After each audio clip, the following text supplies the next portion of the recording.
एक राजा की पुत्री राजकुमारी बीमार हो गई। राजकुमारी से सभी परिवार को बड़ी आसक्ति थी, इकलौती पुत्री थी।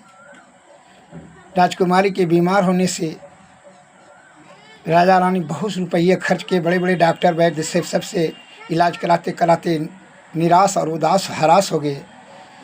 फिर भी बीमारी ठीक नहीं हो सका।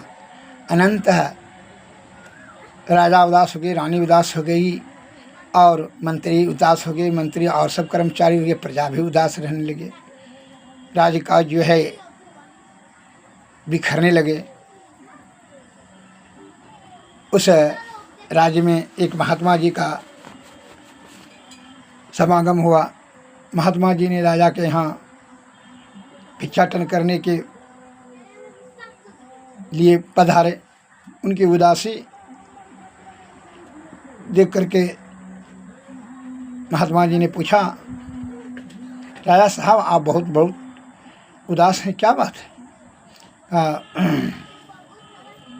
महात्मन, मेरी पुत्री, इकलौती पुत्री राजकुमारी बीमार है, वह मरणासन पर है। बहुत रुपया खर्च करने के बाद भी सभी डॉक्टर वैद्य सब हैरान हो गए, ठीक हो ही नहीं पाती है। डॉक्टर भी हार गए। अब कोई बीमारी उनको पकड़ में नहीं आ रहा है, अब क्या करें? इसके कारण से सभी परिवार और राज्य प्रजागण भी उदास हो गए हैं। इसका अगर कोई निदान हो कृपा करके बताने का कृपा करें। कहा हाँ हो जाएगा। इसको जो है ना, राजकुमारी को जो है गंगा नदी से अपने से जल ला करके खाना बना करके वो भोजन करे।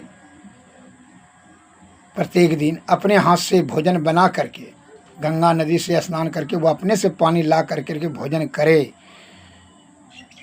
और एक जड़ी दिया और कहा इसको पीस कर करके प्रत्येक दिन पिए। तो ऐसा करने से लगातार 3 महीना वह बिल्कुल पूर्णपण से स्वस्थ हो जाएगी। और ध्यान रहे कि राजकुमारी पैदल जाए और पैदल आवे। गंगा नदी 3 कोस पर दूरी पर थी। वह राजकुमारी ने ऐसा ही किया।